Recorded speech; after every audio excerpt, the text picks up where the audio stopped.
Alright, I'm going to give you all a quick update. I finally have a job interview. Waiting for so long. But I'm just going to do a couple succulent update. The tree is taken off. Once we remove the succulents, completely taken off, exploded. We did find a couple more leaves that had fallen off the succulent that I transplanted. This guy, so I just plopped him in. But we do have some flowers starting to pop up. We've got some aeration roots that showed, and they're finally dying off because I've given them the proper soil and nutrients that they're looking for.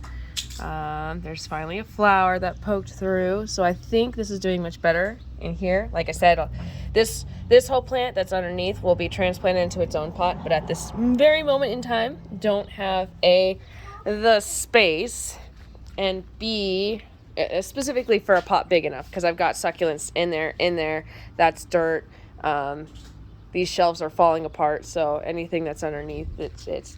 And then I snagged this guy from across the road, and so it would need a good size, at least as tall as this, maybe not so wide, because the roots do go pretty deep.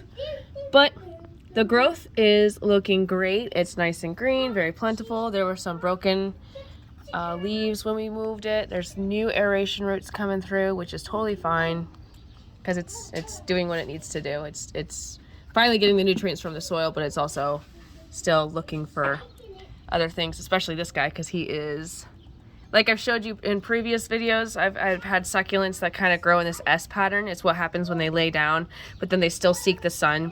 So they grow in this like very curved S form. It's kind of funky. But yeah, I've been doing lots of art recently. There's paint back there. But yeah, for upcoming, I also want my other succulents back, so we're also looking for a new apartment, place to live. That way I can have all my succulent babies with me. But until then, I'll just keep updating my tiny pups. Till then, peace out.